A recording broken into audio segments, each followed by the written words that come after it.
अस्सलाम वालेकुम जी, सुबह सवेरे पाकिस्तान में बहुत खुशामदीद। मैं हूँ शिफा यूसुफ सही और मैं हूँ वैस मंगलवाला। मेरी तरफ से भी आप सबको अस्सलाम वालेकुम। खुदा का शुक्र है कि उसने हमें आज की सुबह देखना नसीब फरमाई।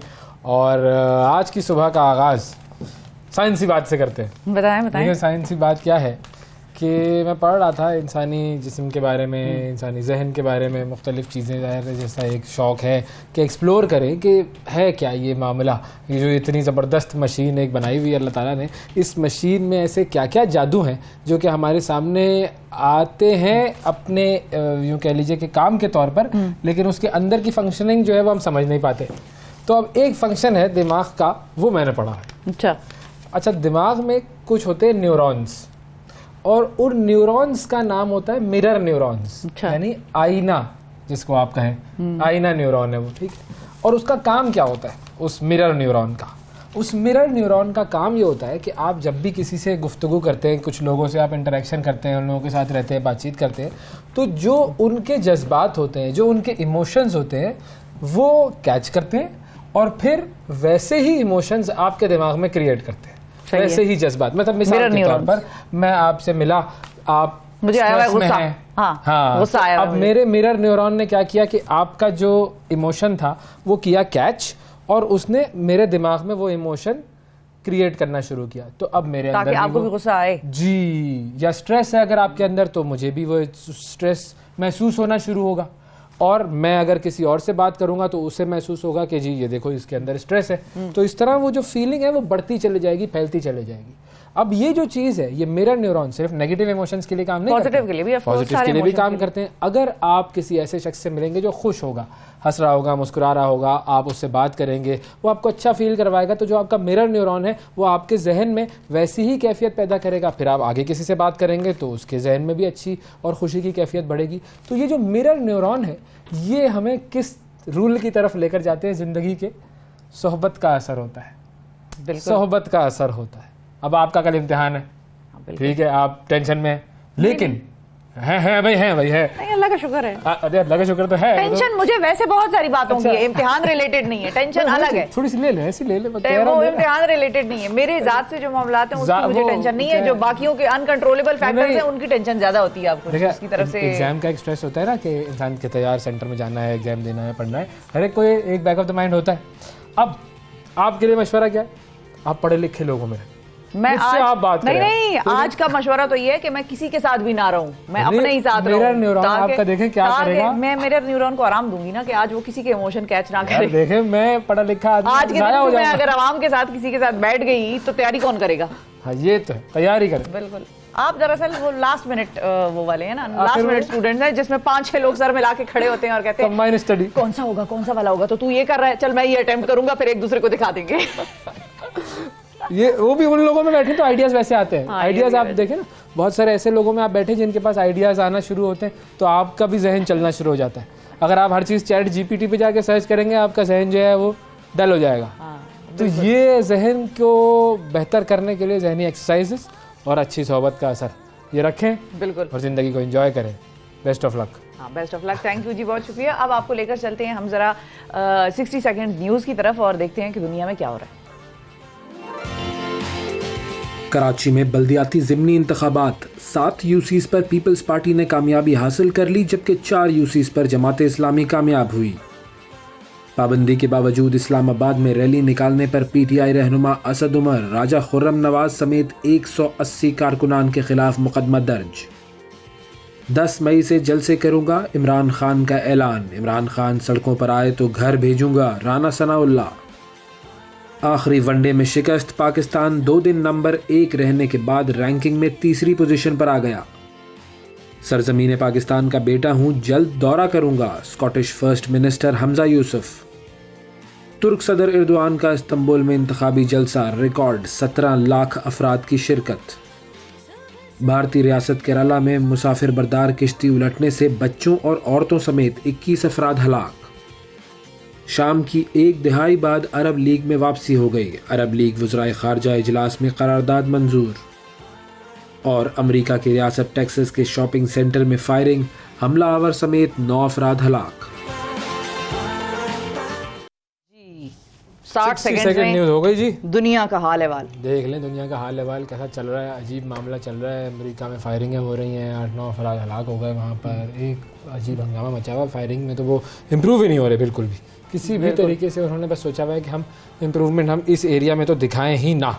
बिल्कुल। वो फिर भारत में कश्ती डूब गई, एक अजीब मामला। बहुत सारी ऐसी चीज़ें हैं जो कि दुनिया में बड़ी अजीब अजीब हो रही हैं।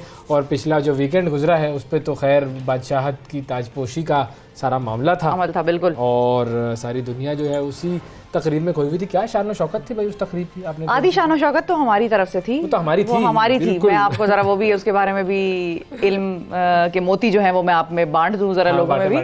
बरतानवी बादशाह जो हैं चार्ल्स द थर्ड जिसको कह रहे हैं ना, सोएम, चार्ल्स द सोएम, उनकी तकरीब ताजपोशी की बाज़गश्त अभी भी मीडिया पे चल रही है। एक बहुत बड़ी तकरीब थी, 70 साल बाद उनको भी ये मौका मिला। और कुछ लोगों ने इस पर ये तबसरा किया कि भाई आज के दौर में भी मतलब मोनार्की आज के दौर में भी। लेकिन वैसे तो टैक्स पेयर जो है वो इस सारे सिस्टम को चला रहा है वहाँ के। हाँ। लेकिन इसके अलावा भी उनके असासे और एसेट्स वगैरह अच्छे खासे हैं to get them sustained for a long time, पूरी खानदान को। और बाकायदा तौर पे उनके कासल से इतने टिकट लगा के उसको वो लोग मतलब लोगों को दिखाते भी हैं, ओपन भी करते हैं। खैर इसके अलावा बहुत सारी चीज़ें हैं। अच्छा, इस तकरीब में अब जो चार्ल्स को मतलब किंग चार्ल्स दी थर्ड को सोने से बना ताज पहनाया गया, जिसमें के 444 जवाहरात और कीमती पत्थर जो थे वो जड़े हुए थे। अच्छा, इनकी जो अहलियाँ हैं क्वीन कमिला, उन्होंने इस मौके पर क्वीन मैरी का ताज जो है वो पहना था। और ये ताज 1858 में तैयार किया गया था। इसकी अहम बात यह है कि इसमें 25 हीरों की लड़ी जो है, उसके अलावा 22.48 कैरेट का एक हीरा जो है वो भी जड़ा हुआ है। 22.48 कैरेट का हीरा, बिल्कुल, जिसे लाहौरी डायमंड कहा जाता है। लाहौरी डायमंड, बिल्कुल। अच्छा। लाहौर का डायमंड। और मीडिया रिपोर्ट्स के मुताबिक ये तमाम हीरे जो हैं ये लाहौर के खजाने का हिस्सा थे। अच्छा। जब अंग्रेज़ों ने पंजाब पर कब्जा किया तो 1851 को ये जो हार है मलका विक्टोरिया को भेज दिया गया था। और ये मलका विक्टोरिया को बड़ा पसंद, मतलब बहुत ही उनकी पसंदीदा हारों में से ये एक था। और उनके बाद बिल्कुल उनके बाद आने वाली तमाम जितनी भी मलकाएं थीं उनकी ताजपोशी की तकरीब में ये ताज वो पहनती रहीं अपनी। और एक रिपोर्ट के मुताबिक ताजपोशी की तकरीब पर 5 करोड़ से 11 करोड़ रुपए तक का खर्चा हुआ है। अच्छा भाई, ये देखें भाई, चलो 5 करोड़ से 11 करोड़ तो ठीक है, वैसे उनके लिए तो इज नथिंग, पीनट्स ही है 5 करोड़ तो। लेकिन वो वहाँ पर टैक्स पेयर बड़ा शोर मचा रहा है कि भाई हमारे पैसे जो थे वो इस मकसद के लिए, हमारे यहाँ पे कॉस्ट ऑफ लिविंग देखें क्राइसिस बढ़ता जा रहा है और आप जो है वो ये कर रहे हैं अल्ले तरल्ले, जिसको हम उर्दू ज़बान में कहते हैं। इस पे मोनार्की पे लोग डिवाइडेड रहे हैं वहाँ पर। एक वो तबका है जो कहता है नहीं भाई एक हेरिटेज का हिस्सा है, सिंबॉलिक वैल्यू है और होना चाहिए, जाहिर है हमारी एक तारीख चली आ रही है, खत्म अगर कर देंगे या किसी तरह से इनको बिल्कुल इररेलेवेंट कर देंगे तो फिर तो हम अपनी तारीख पर शफून मानेंगे। और कुछ एक तबका वो है जो जरा ज्यादा रियलिस्टिक है, और वो कहते हैं कि हम पैसे नहीं देंगे, हमारे जेब से कटता है, हम टैक्सेस देते हैं, उसकी वो सारी चीजें इनकी उसमें जाती हैं ऐशो इशरत में। तो वो क्यों हो भाई, वो क्यों? वो कम्युनिटी उस वक्त तो इस वक्त कॉम्बिनेशन चल रहा है ना वहाँ पे, जमहूरियत और बादशाहत टाइप का काम तो सारा पार्लियामेंट कर रही है। बादशाहत बेसिकली एक सिंबॉलिक बादशाहत है। तो बहरहाल अब जिस तरीके से उनकी आवाम जाने, उनका काम जाने, बस ये है कि साढ़े हीरे वीरे वापस कर दो भाई इनको, ऐसा करो हम भी कोई हीरों से कुछ कर लेंगे, हमारी ज़िंदगी में भी कुछ हम बन जाएंगे, हमारे हीरे वीरे। और साउथ अफ्रीका के इतने जवाहरात हैं वहाँ पर, मैं पढ़ रहा था साउथ अफ्रीका वाले बड़ा शोर मचा रहे हैं। अच्छा। बहुत सारी चीज़ें हो, हाँ बिल्कुल, सारी दुनिया में ज़ाहिर है जो उन्होंने काम किया है, फिर उस हिसाब से उनके पास दौलत तो जमा हुई है। वो किस तरह आई है वो सबको पता है, थोड़ी सी तारीख पढ़ लें। हम जरा आगे बढ़ते हैं जी, आपको लेकर जाते हैं जी ज़रा जमहूरियत की जो हम बात कर रहे हैं। जमहूरियत का जज्बा मैं आपको बताता हूँ शिफा, ये है जज्बा। देखिए कामयाबी का पैमाना क्या होता है जमहूरियत में, अवाम कितनी आपके साथ है और अवाम कितना अपना अंगूठे का इस्तेमाल करती है, वोट कितना पड़ा। ठीक है जी। अब 2018 के इंतखाबात में तकरीबन 46% वोट डाले गए थे, जो कि 1990 के बाद सबसे ज़्यादा शरह है जो वोटर इसको कहते हैं टर्नआउट की। अच्छा, अब गुज़िश्ता रोज़ सिंध के 24 अजला में ज़िमनी इंतखाबात के लिए वोटिंग हुई और इस दौरान एक दिलचस्प वाक़या पेश आया। नौशेरा फ़िरोज़ के एक शहर में 2 दूल्हे अपनी बारातें छोड़ के वोट डालने पहुँच गए जी। उन्होंने कहा भाई उनको आगे आने वाले वक्तों में रिग्रेट होगा इस चीज़ का। नहीं तो वो वापस चले गए, कौन सा वो कोई रह गए उधर पोलिंग स्टेशन में, उन्होंने वोट डाला वापस चले गए। नहीं कि मतलब वो अपनी शादी की तकरीब छोड़कर हमने प्रायोरिटी जो है उसको दी, रिग्रेट होगा आपको। उन्होंने सोचा कि हम ना डालेंगे तो कोई और वोट डाल देगा, तो बेहतर है खुद डाल दो, अपना वोट खुद ही डालें। बिल्कुल बिल्कुल, वरना तो डल तो जाना ही है जी। मेहराबपुर की टाउन कमेटी में जनरल काउंसिल की नशिस्त पर इंतखाबात हो रहे थे, तो माजिद बाबू और राशिद बाबू इन दोनों की बारात में जाना था हैदराबाद। लेकिन दोनों पोलिंग स्टेशन पहुंच गए। माजिद बाबू का कहना यह था कि देखो शादी ज़िंदगी का अहम तरीन दिन है, लेकिन वोट डालना भी फ़र्ज़ है भाई जी, और उनकी बारात फिर वोट डालने के बाद फिर रवाना हो सकी। तो this is called priority, this is called वो जो कहते हैं ना कि जमहूरियत की कमिटमेंट टू डेमोक्रेसी। बिल्कुल सही है जी। और किसी की हो ना हो, ये बाबुओं दोनों की थी। बिल्कुल दोनों बाबुओं की थी। Very good. अच्छा, आपको एक और बड़ी इंटरेस्टिंग खबर मैं सुना दूं जरा, जो सयाहती मकामात हैं उनके हवाले से कुछ आदाद शुमार सामने आए। और शादी इन्होंने की, अब सयाहती मकामात पर भी जाना है, बिल्कुल हनीमून के लिए भी जाना है बाबुओं को दोनों को। तो एक ही जगह जाएंगे या ये अलग अलग डेस्टिनेशन चूज करेंगे? पूछा जाएगा ना। अच्छा, ओके। खैबर पख्तूनख्वा के जो सयाहती मकामात हैं उनका मुकाबला दुनिया के किसी भी खूबसूरत सयाहती मकाम से किया जा सकता है। वैसे तो पाकिस्तान की खूबसूरती ऐसी है कि हमें तो बाकायदा तौर पर स्विस एम्बेसडर ने ये बात की थी कि वहाँ पर इतना लैंडस्केप, उसमें लैंडस्केप में वैरायटी और डिवर्सिटी नहीं है जितनी पाकिस्तान में है। तो वो तो बड़ा खुशहाल यहाँ से गए, अब उनको तो बहुत पसंद आया पाकिस्तान का लैंडस्केप।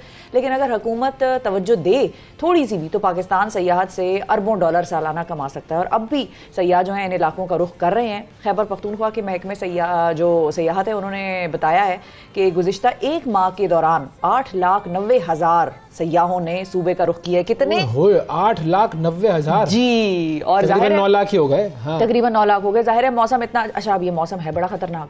ये आप अपने जहन में रखिए, लैंडस्लाइड और बारिशें रोजाना की बुनियाद पर हो रही हैं, शदीद बारिशें हो रही हैं। अच्छा, अब इसमें जरा जहन लगा के 9 लाख में बाहर के कितने थे और अंदरूनी? अब इनमें गैर मुल्की सयाह जो थे वो सिर्फ 55 थे। अच्छा। और बाकी मकामी अफराद थे। और मालम जब्बा की तरफ सबसे ज्यादा सयाह जो है उन्होंने रुख किया, जिनकी तादाद 5,52,000 थी।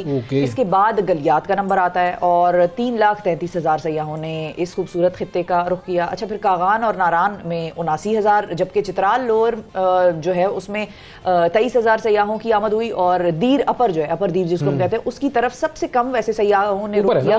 ऊपर है, जरा दूर भी है। यहाँ सिर्फ 1,015 सयाहों की आमद का रिकॉर्ड है। पूरा उन्होंने कैलकुलेशन की और आपने भी पकड़ ली वो कैलकुलेशन? मैंने भी पकड़ ली, अखबारों में छप गई। मैंने कहा भाई लोगों को बताएं कि लोग एंजॉय भी कर रहे हैं, सिर्फ वो जिसको कहते हैं ना टेंशन स्ट्रेस में नहीं है। मौसम बड़ा अच्छा है।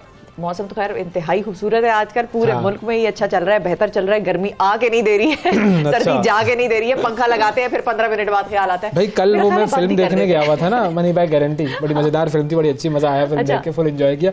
बाहर निकले तो अजीब है, गीला माहौल, शदीद और ओले, हमें तो पता ही ना। अच्छा, इस्लामाबाद में तकरीबन हर बारिश में हल्के छोटे हर तो कल भी ओले थे क्या? मेरा ख्याल है मैंने किसी से सुना है कि कल ओले थे। अब किस जगह पे थे, जाहिर है अब शहर भी हमारे इतने एक्सपैंड हो गए हैं कि एक जगह बारिश होती है दूसरी जगह कुछ नहीं होता। लेकिन सयाहों के हवाले से मैं ये आपको कह दूं, दोबारा तंबी भी हम कर दें कि जो पहाड़ी इलाके हैं उनका रुख बेहतर है कि ना करें। अच्छे मौसम आपको आगे भी मिलेंगे। इतने गीले फिसलन वाले मौसम में लैंडस्लाइड हो सकता है, फ्लडिंग का खतरा है, अर्बन फ्लडिंग आपको हमने वीडियोस दिखाई थी, तो जरा थोड़ा सा ख्याल रखें। अच्छा, अब देखें शादी हो गई, शादी के बाद यहाँ पे भी चले गए, फिर बच्चे भी होने जिंदगी में, शादी के बाद एक मरहला होता है जिंदगी का। अब उसके हवाले से आपको लेकिन स्टेप बाय स्टेप चलना चाहिए जिंदगी में, ठीक है। अब स्टेप क्या है अगला? सऊदी अरब में बड़ा दिलचस्प एक वाकया हुआ है, और सऊदी अरब के ये वाकया जो है सोशल मीडिया पर फैला हुआ है। वहाँ का शहर है नजरान। 3 बच्चियाँ वहाँ पे पैदा हुई हैं और महकमा मौसमियात ने उनके लिए तहाइफ का ऐलान किया। अब क्यों महकमा मौसमियात ने ये मेहरबानी की है, उसकी वजह यह है कि इन बच्चियों के नाम वालिदैन ने रखे हैं आसमान, बादल और बारिश। चलो ठीक है, उनको पसंद आया होगा। बादल तो होता है, वो बादल फिल्म, आसमान बादल। बच्चियों के जो वालिद साहब हैं उन्होंने बताया कि उनकी शादी जो है वो 6 साल पहले हुई थी, तो 6 साल बाद बच्चों की पैदाइश हुई थी। तो यानी कि ये ख़ानदान 6 बरस तक बच्चों के इंतज़ार में आसमान को तकता रहा, और फिर अल्लाह की रहमत तीनों बेटियों की सूरत में नाजिल हुई। तो सबसे पहले ये खबर सऊदी अरब का जो महकमा सेहत है उसने ट्वीट की। उसके बाद महकमा मौसमियात ने बच्चियों के वालिदैन के अनोखे नाम रखने पर उनको खिराज तहसीन पेश किया और उनके लिए तहाइफ का ऐलान किया। क्या बात है भाई, ज़बरदस्त, ये है कमाल।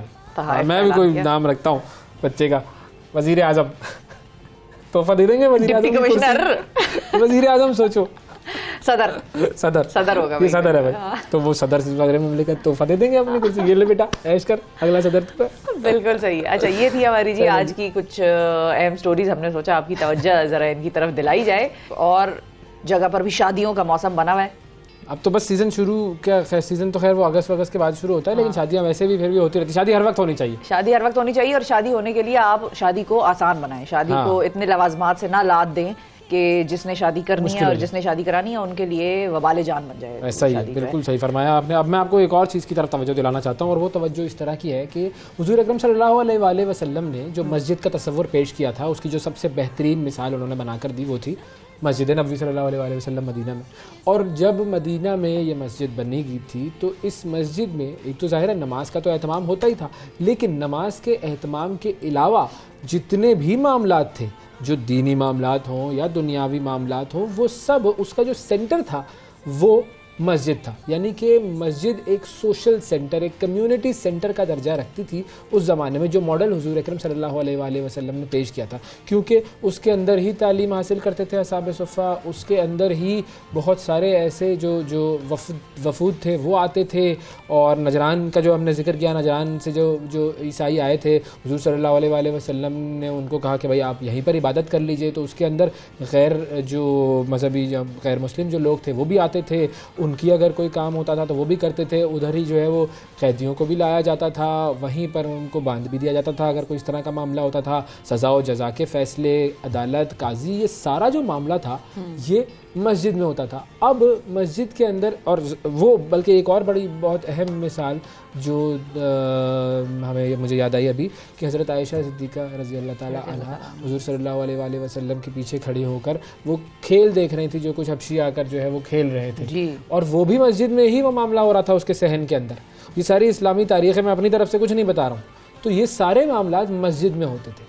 और अब क्या हुआ है कि मस्जिद को सिर्फ़ और सिर्फ हमने नमाज के लिए रख दिया है, और नमाज के वक्त आप जाते हैं और नमाज के वक्त वो भी सिर्फ मर्द हजरात के, मर्द हजरात और बड़े उम्र के लोग, बच्चे भी वेलकम नहीं है, ख़वातीन भी वेलकम नहीं है। अब हुआ ये है कि F8 इस्लामाबाद का जो इलाका है, मरकज़ है, उसमें एक बड़ी खूबसूरत चीज़ हुई है और एक प्रेसिडेंट सेट हुआ है। एक मस्जिद है F8 की, यानी कि इस्लामाबाद मस्जिद रहमतुल्लिल आलमीन, बिल्कुल। और उन्होंने एक जिसको कहते हैं ना कि सहूलत दी है आवाम को कि यहाँ पर हम शादी हॉल बना रहे हैं, जिसको अफोर्डेबिलिटी का मसला है, जिसको ज़रा मसाइल है माली, वो यहाँ आए, मस्जिद के इस हॉल को बुक कराए अपनी बेटियों बेटों की शादी के लिए।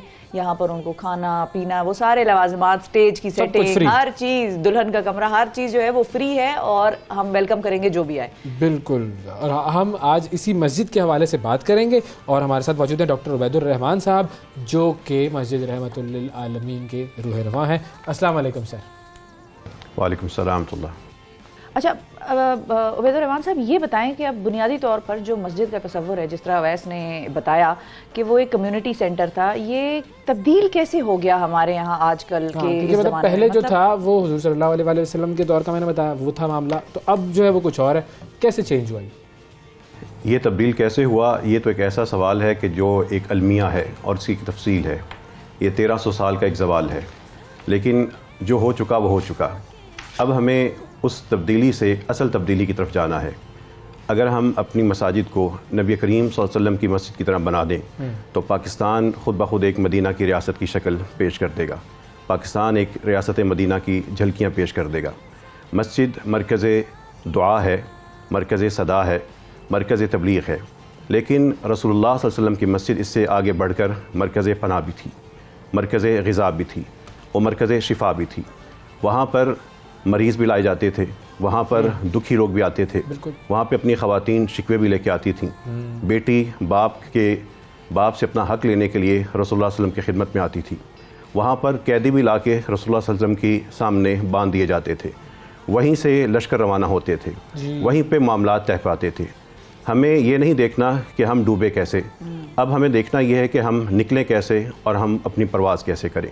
जामे मस्जिद रहमतुल्लाह आलमीन उसी मुताले के नतीजे में एक मस्जिद को मरकज़ मोहब्बत, मरकज़ सहूलत, मरकज़ उख़्वत बनाने की एक कोशिश है। सही। तो अब इस वक्त आपकी जो मस्जिद है, जामा मस्जिद रहमतुल्लाह आलमीन, वहाँ पर क्या क्या प्रोजेक्ट्स चल रहे हैं?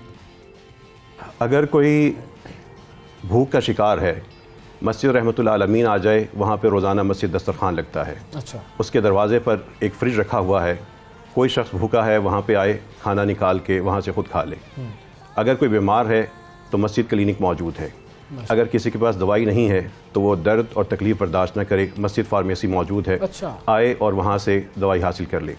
अगर कहीं दूर है, अपने घर में है और घर में कोई अजीज़ बीमार है, उठ के अस्पताल ना जाए, बल्कि 24 घंटे हमारा मस्जिद telemedicine centre online video call के ज़रिए उनको फ़ौरी तौर पे इलाज की और दवाओं का बताने के लिए हाजिर है। वाह। अगर कोई थका हुआ है तो वो मस्जिद में आए, वहाँ पे मस्जिद में एक ख़ास जगह मुकर्रर है आरामगाह के लिए, वहाँ पे इतिकाफ़ की नियत करे, सो जाए और सवाब भी हासिल कर ले।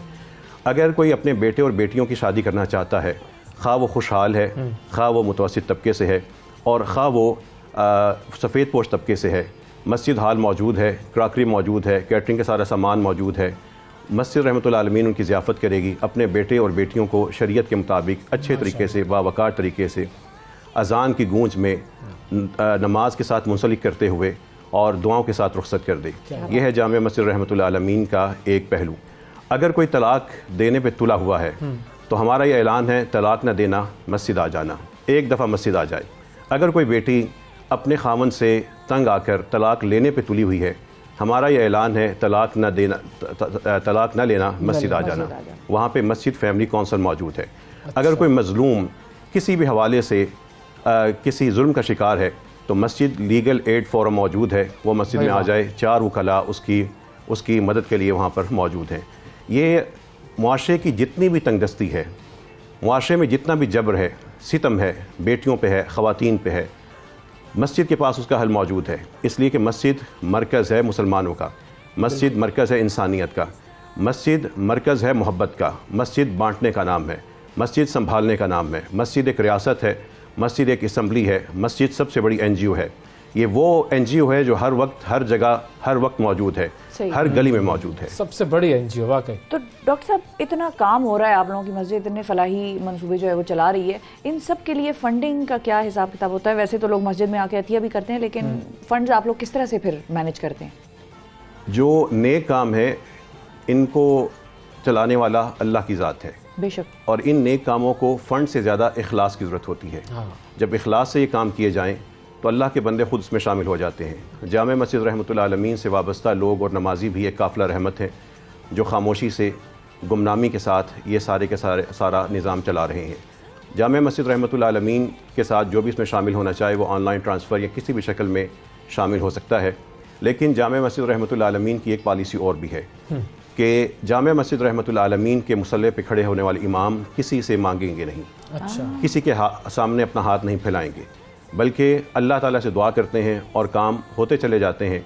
इसलिए कि हमारा ये तजर्बा है कि अगर हमने इन हाथों को लोगों के सामने फैला दिया तो अल्लाह इसको कभी भरने नहीं देगा, और अगर हमने इन्हीं हाथों को देने वाला बना दिया तो अल्लाह ताला इसको कभी खाली नहीं होने देगा। बिल्कुल सही बात है। वो जो देने वाला हाथ होता है वो हमेशा बरतर होता है लेने वाले हाथ से। सर, मुझे ये बताइए कि ये जो शादी हॉल की सहूलत आपने शुरू की है अपनी मस्जिद में, इसको हासिल करने का तरीका क्या है और ये इतना वायरल कैसे हो गया है सारा मामला सोशल मीडिया पर?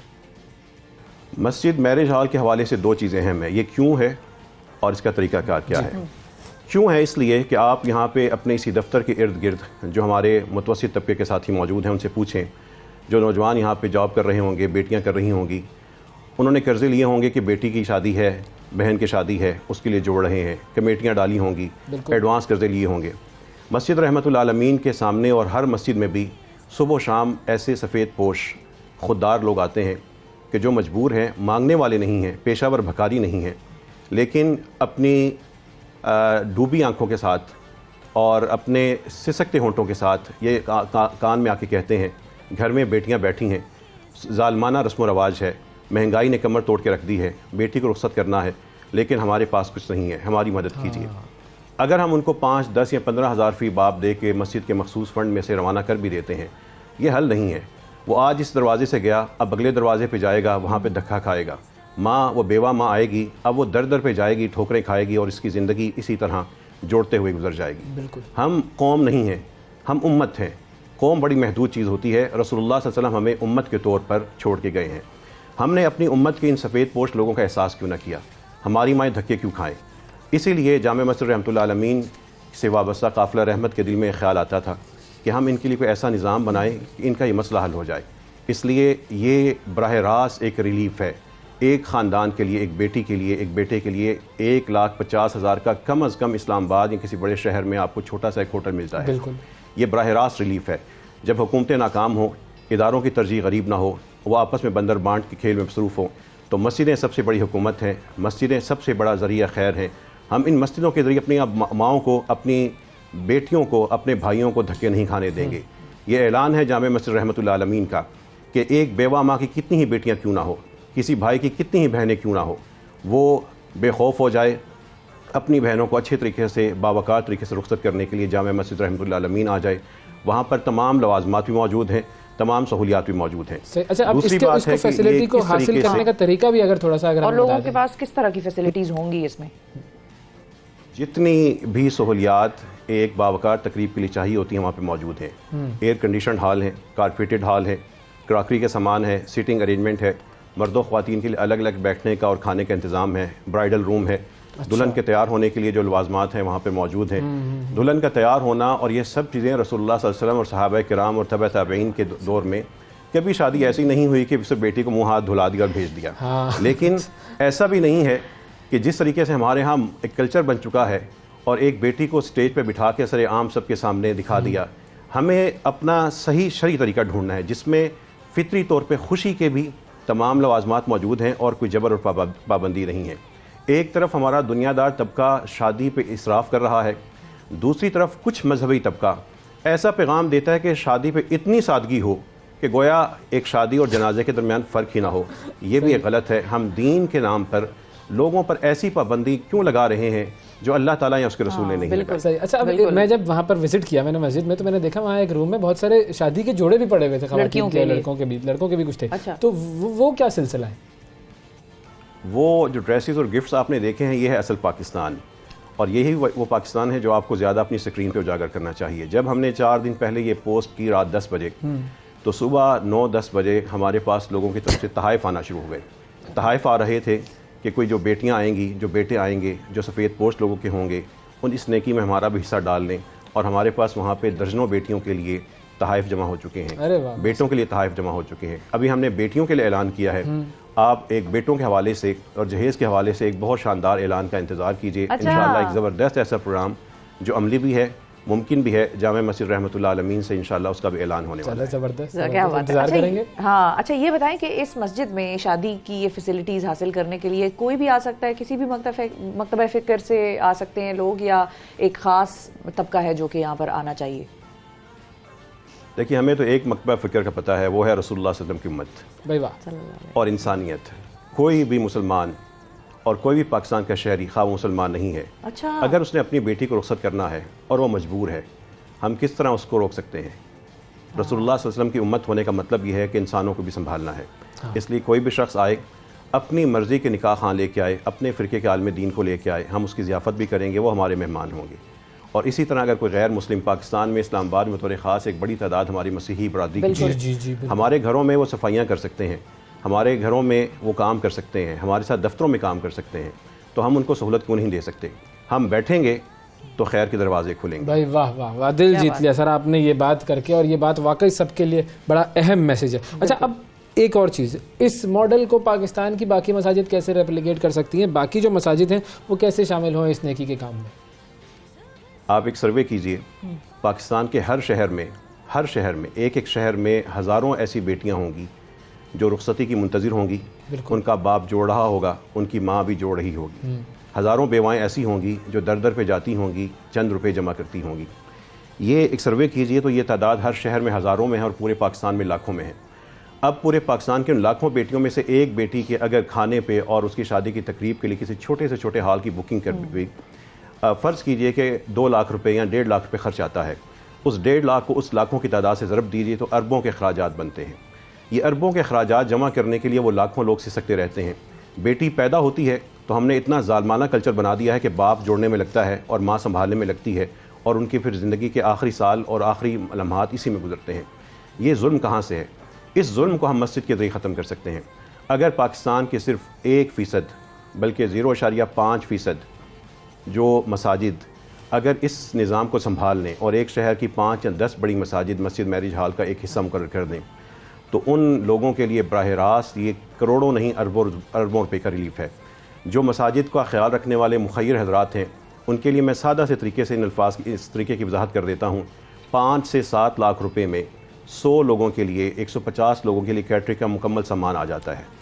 अपनी मस्जिद को डोनेट कर दीजिए और मस्जिद के एक वर्कर की जिम्मेदारी लगा दीजिए कि जो किसी तकरीब का इनेकाद होगा उसके मुताबिक सेटिंग कर दे। बाकी जो तमाम मामलात है वो ख़ानदान आके ख़ुद कर लेगा। ये अरबों रुपए क्या वो जो सदका खैरात होगा वो उन बेटियों की तालीम पे, इलाज पे लगा दीजिए, चे जाए कि हम उनको होटलों की बुकिंग और किरायों पे खर्च करते रहें।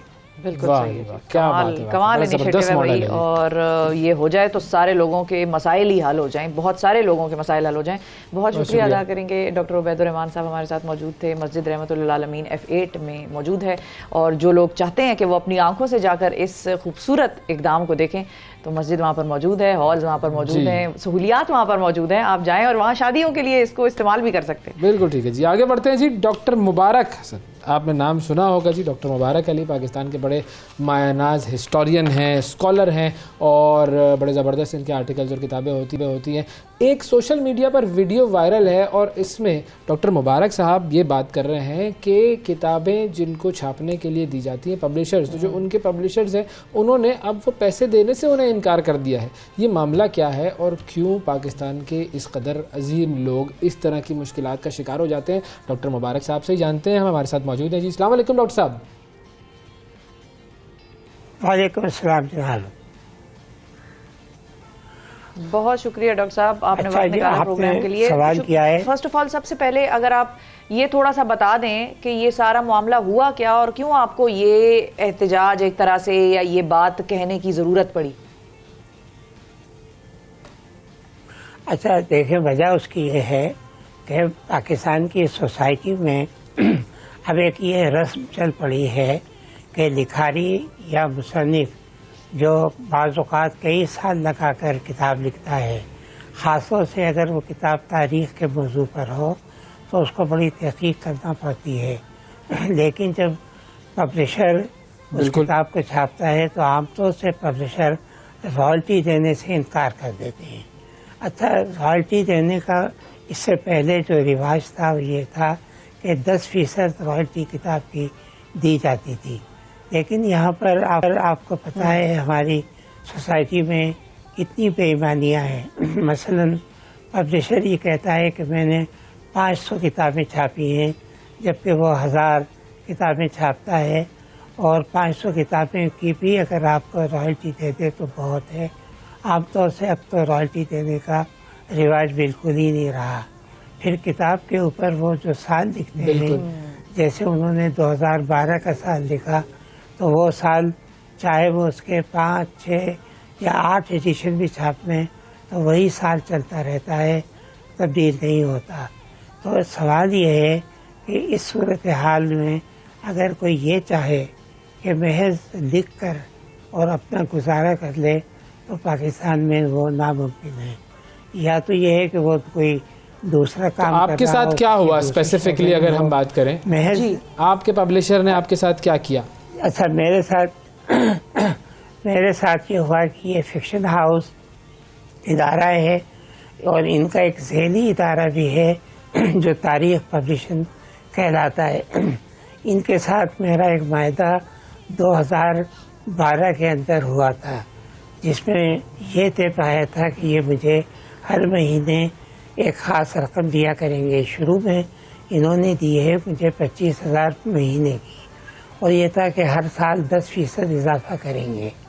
इस वक्त वह मुझे वो 60,000 दे रहे थे, और मैंने तकरीबन 100 से ज़्यादा किताबें इनको दी हैं जो इन्होंने छापी हैं, और वो किताबें ज़ाहिर बिकी भी हैं और इनको उससे फ़ायदा भी हुआ है। लेकिन अब अचानक उन्होंने कहा कि हम आपको कोई रॉयल्टी नहीं देंगे। इसका मतलब ये हुआ कि मेरी किताबें ये छापते रहेंगे और मुझे उसका कुछ नहीं मिलेगा।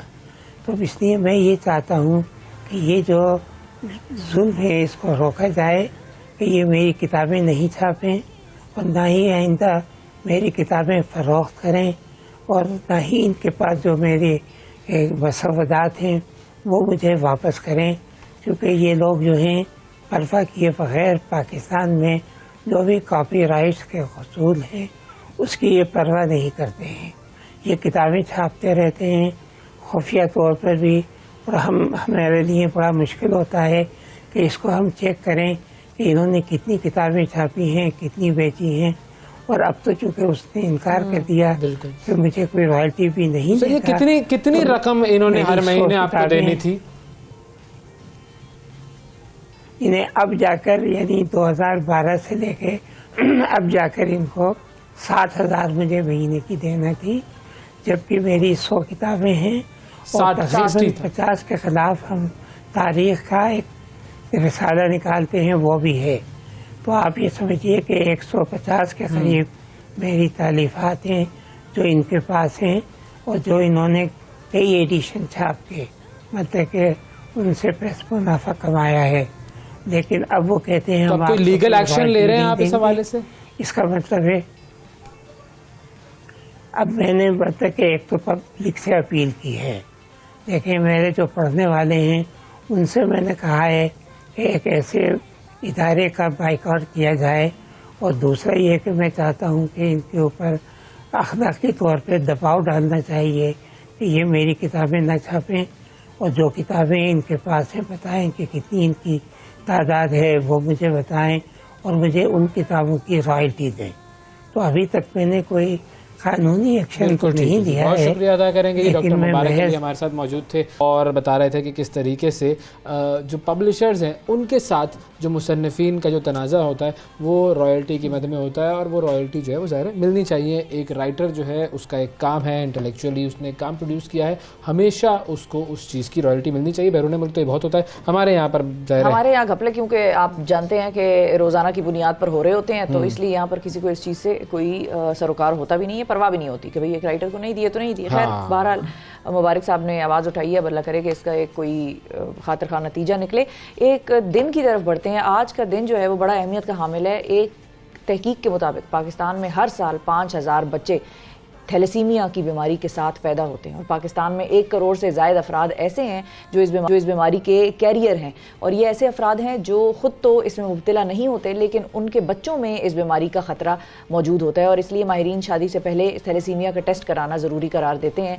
थैलेसीमिया की बीमारी की जेनेटिक वजूहात क्या हैं, इस हवाले से क्या आदाद शुमार हमारे पास आ रहे हैं, और इसमें अब मज़ीद पेशरफ्त क्या हो रही है, किस तरह से इसका इलाज हो रहा है।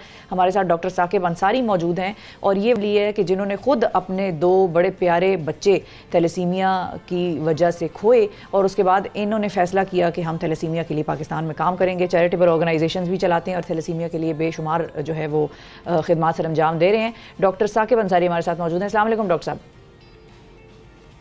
जी वालेकुम अस्सलाम। बहुत शुक्रिया सर, आपने प्रोग्राम के लिए वक्त निकाला सर। सबसे पहले सबसे पहले तो मैं चाह रही थी कि उमैर और सना जिनकी के डेथ हुई थी आपकी फैमिली में थैलेसीमिया से, उनके हवाले से अगर हम थोड़ी सी बात कर लें कि उनका किस तरह का केस था, किस तरह आप लोगों को मालूम हुआ, और फिर क्या क्या आप लोगों को फाउंडेशन की तरह आप की तरफ आप लोग कैसे आए? जी बिस्मिल्लाहिर्रहमानिर्रहीम। उमैर सना मेरे बड़े भाई के बच्चे थे और हमारी फैमिली के पहले 2 बच्चे थे, और इनको ब्लड डिजीज़ थी। उमैर को ल्यूकोसाइड एलिजन डेफिशिएंसी सिंड्रोम था, यानी वाइट सेल जाके इन्फेक्शन को कंट्रोल नहीं कर पाते थे और वो काम नहीं कर पाते थे। और सना को लिपिड स्टोरेज डिसऑर्डर था, इसमें भी जिगर और तिल्ली बड़ी हो जाती है और खून बनाने का निज़ाम भी मुतासर होता है और इन्फेक्शन भी रिपीटेडली होते हैं। चुनाचा ये जब 2 बड़े नुकसान हुए तो भाभी भी मेरी जेनेटिक्स में PhD है, भाई भी मेरे ब्लड स्पेशलिस्ट हैं अमेरिका में, और फिर मैं ख़ुद भी ब्लड स्पेशलिस्ट हूँ। तो हमने अल्लाह ताला ने हमारे वालिदैन के रहनुमाई में ये बात दिल में डाली कि अब हर बच्चा हमारे लिए उमैर सना है, और जहाँ तक जो भी मुमकिन हो सके, जितनी अल्लाह ने हमें इस्तात दी है वो हम इन बच्चों के लिए करें। चुनाचा 2005 में हमने ये काम का बेड़ा उठाया, और आज अल्हम्दुलिल्लाह कोई 20 साल हुए चाहते हैं कि हम इन बच्चों के लिए जो कुछ कर सकते हैं। 2005 में थैलेसीमिया को इतना नहीं जाना जाता था, और उमैर सना फाउंडेशन को ये क्रेडिट जाता है थ्रू अल्लाह के हुक्म से कि जो क्रिकेटर्स शाहिद आफरीदी, यूनुस खान जैसे क्रिकेटर्स, और हर क्रिकेटर ने आके विज़िट किया इन बच्चों को, हर पॉलिटिशियन ने आके विज़िट किया, हर हुमायूं सईद और अदनान सिद्दीकी और हर एक्टर ने आके उनको विज़िट किया। तमाम चैनल्स ने प्राइम टाइम के ऊपर टाइम दिया, वक्त दिया इस मौजू के ऊपर। चुनांचे आज 20 साल बाद ये हालत है कि अल्हम्दुलिल्लाह मुल्क भर में ना सिर्फ ये कि थैलेसीमिया को जाना जाता है, पहचाना जाता है, बल्कि एक बात उससे कहीं ज़्यादा बढ़कर जो ये मीडिया कैंपेन आप लोगों ने लॉन्च की, जिसका क्रेडिट मैं मीडिया को देता हूँ हमेशा, उसके तहत यही हुआ कि इस वक्त 4 सूबों में कानून पास हो चुका है असेंबली से कि शादी से पहले थैलेसीमिया का टेस्ट लाजिम किया जाए। जैसे कि हमारे पड़ोसी मुल्क ईरान में, सऊदीया में ये प्रैक्टिस की जा रही है, और शादी मुमकिन ही नहीं है थैलेसीमिया के टेस्ट के बगैर। और उन मुल्कों में 94, 97, 98 में फॉर एग्जांपल अगर 300, 400, 500 बच्चे हर साल पैदा होते थे, तो अब 1, 2, 3 बच्चे भी नहीं पैदा हो रहे। So we do not have to reinvent the wheel. जो ऑलरेडी एक एस्टैब्लिश्ड रिसर्च स्टडीज़ हैं वो हम बेस करते हुए आगे बढ़ें। चुनाचा आज इस चैनल के थ्रू हम ये बहुत क्लियर मैसेज देना चाह रहे हैं कि थैलेसीमिया माइनर से शादी ना होने दी जाए, शादी से पहले थैलेसीमिया का टेस्ट कराया जाए, ताकि हम भी पाकिस्तान में इस बीमारी को काबू पा सकें। अच्छा सर, मुझे ये बताइएगा कि अब जैसे आपने बात की कि माइनर और माइनर की शादी नहीं होनी चाहिए, बिल्कुल लॉजिकल बात है कि खतरा जो है वो बढ़ जाता है। अब माइनर और अगर किसी में ये ना हो तो उस सूरत में कोई खतरा होता है या नहीं होता? देखिए, माइनर की किसी नॉर्मल फर्द से शादी हो जाए तो बिल्कुल कोई ख़तरा नहीं आने वाले बच्चे को थैलेसीमिया होने पे। ये इंतहाई बिल्कुल रिकमेंडेड है, एक माइनर की शादी नॉर्मल फर्द से होनी चाहिए। ठीक है। अच्छा, और इसकी जो बुनियादी वजूहात हैं वो जेनेटिक ही हैं या कोई और फैक्टर्स भी हैं जिसकी वजह से ये बीमारी होती है?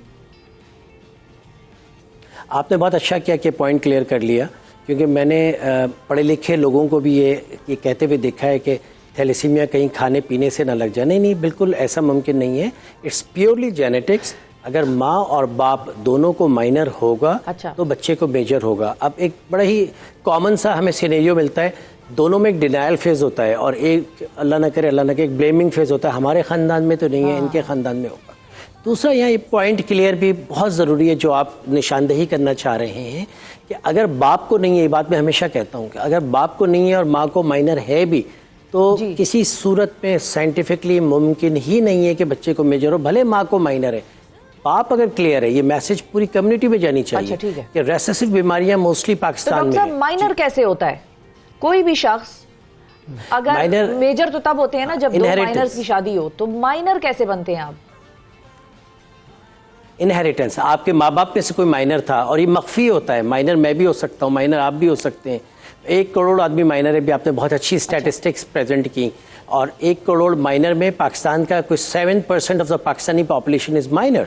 तो अगर चाइना 1 चाइल्ड पॉलिसी पे जा सकता है, तो हम ये बात क्यों नहीं कह सकते कि शनाख्ती कार्ड में नादरा जैसे रिलायबल इदारे के थ्रू थैलेसीमिया का स्टेटस लगाया जाए। 22 करोड़ लोगों में से अगर 1 करोड़ आदमी में कोई मसला है, ताकि देखिए, आपने तो 5000 की स्टैटिस्टिक्स दी, वो हमारी ही कुछ रिसर्च और आर्टिकल्स हैं जिनमें हमने ये मेंशन किया है। मगर अगर सिर्फ मेरी क्लिनिक में साल के 2400 बच्चे आ रहे हैं, मेरी एक ही क्लिनिक में साल के रोज़ाना के 10 बच्चे आ रहे हैं, साल के 2400 बच्चे आ रहे हैं, तो क्या वाकई में मुल्क में सिर्फ 5000 नए बच्चे पैदा हो रहे हैं?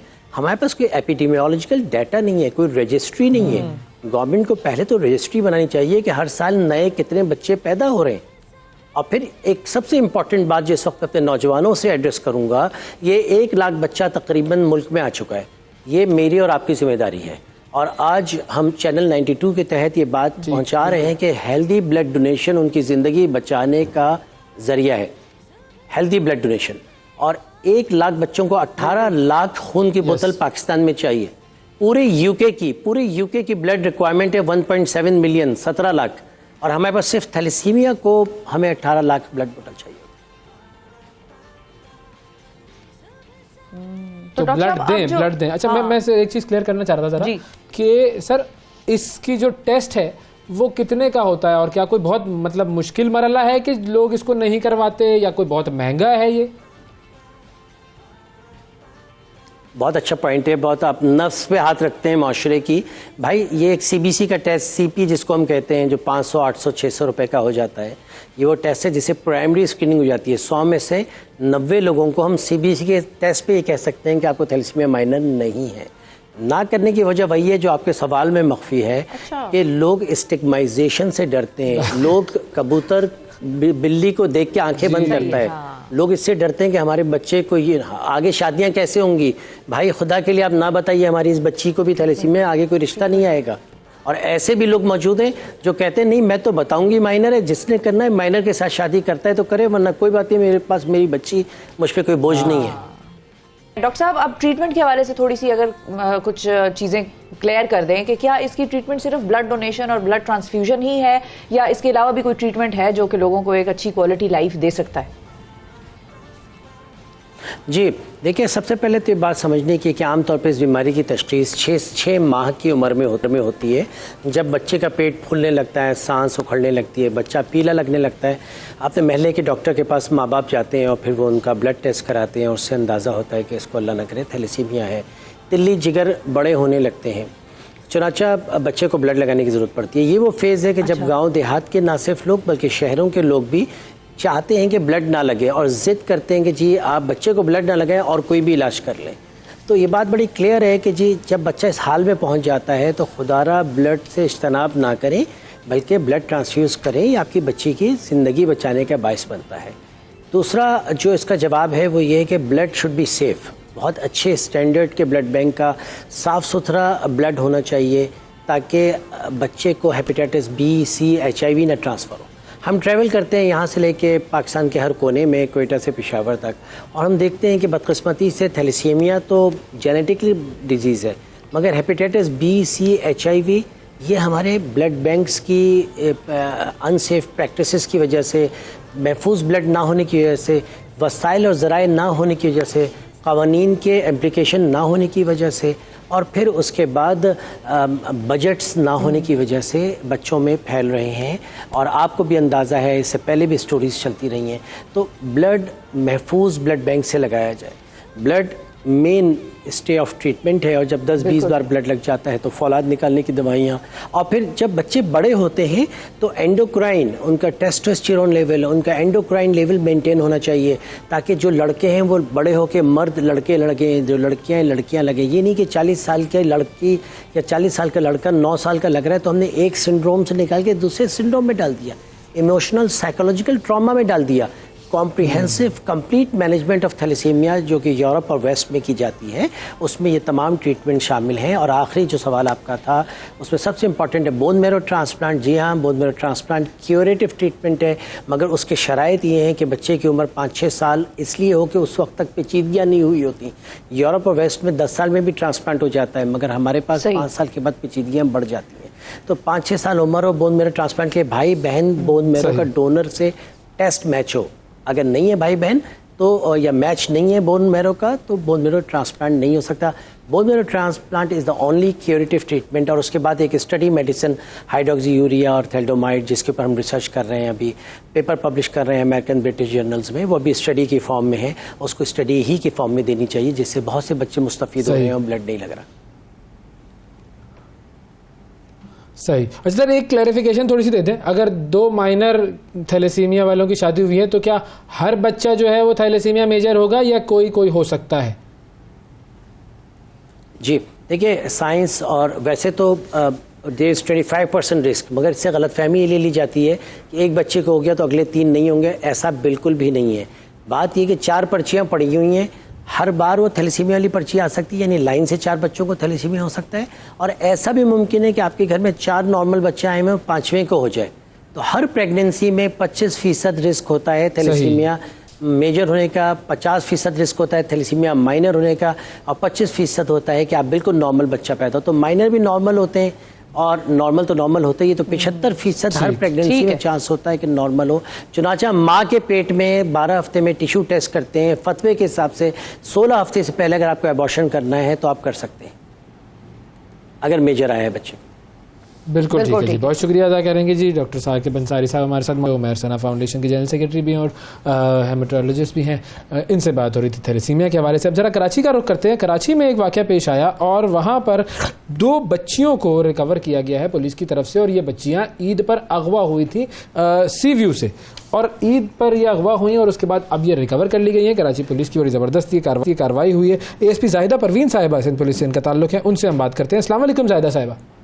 साहिबा, ये जो केस था इसके बारे में थोड़ी सी डिटेल्स बताएंगे कि ये क्या था और कैसे इन बच्चियों को बाजियाब करवाया गया? जी, ये ईद के तीसरे दिन का वक़ुआ था। इसमें मोहम्मद जुबैर नामी शख्स ने इत्तला दी थी पुलिस को कि ये बच्चियां जो हैं, एक 2 साल की बच्ची थी और एक 3 साल की बच्ची थी, उनकी गुमशुदगी की पहले इत्तला दी गई और उसके बाद गुमश ना मिलने की सूरत में इनकी FIR रजिस्टर की गई। और उसके बाद जब तफ्तीश पुलिस को ये FIR मिली तो हमने एक वाइड कैंपेन स्टार्ट की ढूंढने की, क्योंकि सीरी बहुत बड़ा इलाका है, बहुत बड़ा। और तीसरे दिन बहुत रश थी लोगों की, और उस पर हमने एक थॉरो सर्च की और टेक्निकल मदद से भी हमने इस पे काम किया और इसके ऊपर हमने बहुत ज़्यादा एड्स, कैंपेन, पैम्फलेट्स और ईदी सेंटर्स हो गए, मज़ार हो गई, मतलब कोई ऐसी जगह नहीं थी, हॉस्पिटल्स थी जिनको हमने इतला दी और थॉरो सर्च किया, लेकिन ये उसके बावजूद भी कहीं तलाश नहीं हो रही थी। लेकिन इसके ऊपर काफ़ी जो वाइड स्प्रेड काम हो रहा था, पैम्फलेट डिस्ट्रीब्यूशन इलाकों में जो चस्पा हो रहे थे और सोशल मीडिया और इन फोरम्स को भी यूज़ किया गया था, मीडिया पे भी इन चीज़ों की इतला दी गई थी। तो बहरहाल ये हमारे काम आई और हमने अल्हम्दुलिल्लाह ये सैटरडे वाले दिन बच्चियों को रिकवर किया। एक खातून थी उनके घर से, कोरंगी के इलाके से, और उसके बाद जब एक बच्ची वहाँ पे मौजूद थी उसकी लीड पर दूसरे इलाके जो कि इधर साउथ में हिजरत कॉलोनी इलाका है, वहाँ से हमने दूसरी बच्ची को रिकवर किया। और उसके बाद ये पता चला कि इन्होंने ये बच्ची उठाई थी, जिसमें 2 औरतें और एक मर्द शामिल थे। एक मर्द शामिल था, ये रिश्तेदार ही थे आपस में, और इन्होंने बच्चियों को फौरन जो है वहाँ से लेकर गए बगैर पुलिस को इतला दी, क्योंकि वहाँ पे ईद के तीसरे दिन पुलिस के कैंप्स लगे हुए थे और दीगर दूसरे बच्चे भी 20-22 बच्चे भी इसी तरह फैमिली से मिस हो गए थे, लेकिन वो अल्हम्दुलिल्लाह सब जो है अपनी फैमिली को मिल गए थे। ये 2 बच्चियां थी, ये बिल्कुल छोटी बच्चियां थी, बात भी नहीं कर सकती थी। ये जैसे ही मिस हुई, इनके हाथों लगी, फौरन अपने घर बच्चियों को ले गए बगैर के वो अपने पुलिस को इतला कर। मतलब ये अगवा का केस नहीं था, ये बेसिकली लॉस्ट एंड फाउंड का केस कह लीजिए जी। लेकिन ये जब इनके पास मौजूद हुई तो उसके बाद उन्होंने पुलिस को कोई रजू नहीं किया, किसी इदारे को रजू नहीं किया। तो जब हमने इनसे तलाशी ली और हर चीज़ जब इनको अरेस्ट किया, तो इनका ये कहना है कि ये हमने बच्चियां उठाई थी, और लेकिन अभी इनकी इंटेरोगेशन जारी है। हम इस पे ये अभी कब नहीं कह सकते कि इन्होंने किडनैप की या कोई और मकसद था। कि हम इनको इंटेरोगेट कर रहे हैं इन डेप्थ कि इनकी वजह जो है रियल उठाने की क्या थी, और इसके अलावा भी अगर ये बच्चियां यहाँ से उठी हैं तो और कोई इन्होंने ऐसी कोई गैंग तो नहीं है, कोई ऐसी दूसरी चीज़ों में ये एक्टिविटीज़ में इन्वॉल्व नहीं है। तो ये चीज़ें इस पे पुलिस मजीद काम कर रही है, लेकिन बहरहाल हमारे लिए एक बहुत बड़ी अचीवमेंट है कि हमने बच्चियाँ माँ बाप के हवाले करी। और बस ये गुजारिश है कि जितने भी ऐसे मकामात हैं इसमें बच्चियों, छोटी बच्चियों का खास तौर पे वालिदैन पे नज़र रखें। और ये इस तरह के वाक़यात तभी पेश आते हैं जब पेरेंट्स या फैमिली जाती हैं मिलकर, और उसके बाद आंख से ओझल हो जाता है बच्चा, और वो बिल्कुल उनकी आंखों के सामने नहीं होता, खेल रहा होता है कोई किस कोने में, लेकिन पूरी फैमिली इतना तवज्जो नहीं दे रही होती। तो बहुत बड़ी रिस्पॉन्सिबिलिटी फैमिली की है कि वो अपने बच्चों पे तवज्जो दें, और इन सैरो और तफरीह के मकामात पे खास तौर पे ये अपने आंख से ओझल ना होने दें और बिल्कुल इनके साथ। बिल्कुल ठीक है जी, बहुत शुक्रिया अदा करेंगे। ज़ाहिदा परवीन साहब मौजूद थी सिंध पुलिस से और बच्चों की रिकवरी के हवाले से बात कर रही थी। वक्फा लेते हैं नाजरीन, वक्फे के बाद दोबारा हाजिर होंगे और एक बहुत ही खास पर्सनालिटी से आपकी मुलाकात करवाएंगे। सुबह सवेरे पाकिस्तान, सुबह सवेरे पाकिस्तान, सुबह सवेरे पाकिस्तान। वेलकम बैक जी। अब आपकी मुलाकात कराते हैं पाकिस्तान शोबिज के एक ऐसी सितारे से कि जिनकी प्रोफाइल बड़ी वास्ट है। कौन से एरिया ऐसा है कि जो इन्होंने नहीं टच किया और जिस पे इनसे बात नहीं हो सकती? मिसाल के तौर पे मॉडल, एक्टिंग, ड्रामा, फिर क्रिप्टो। अब देखें ये अजीब सी बिल्कुल ही अलग एक फील्ड है एक्टिंग से। अच्छा, फिर इसके बाद कोचिंग, साइकोथेरेपी, बिल्कुल। फिर इसके बाद जो है मैं जरा पढ़ भी लूँ ना, रिलेशनशिप मैनेजमेंट में भी अच्छी मोटिवेशनल स्पीकर के तौर पर हम इनको देख सकते हैं और लोग इनकी बात सुनते भी हैं और ये बड़ी कन्विक्शन से अपनी बात करती हैं। अच्छा, फिर इसके अलावा वीलॉगिंग है, अपना इदारा चलाती है बाकायदा तौर पे, एक बिजनेस वूमन, मतलब क्या कुछ नहीं है भाई, न्यूट्रिशनिस्ट। हाँ बिल्कुल। और आज हमारे प्रोग्राम में गेस्ट है 10, ये 10 काम इन्होंने कर दिए जिंदगी में। 11 होस्टिंग भी कर चुकी हैं, रमजान ट्रांसमिशन बड़ी जबरदस्त की है इन्होंने इस साल, और बड़ा मजा आता है इनको सुनकर और बड़ा मजा आता है इनकी बातें बाकायदा तौर पे।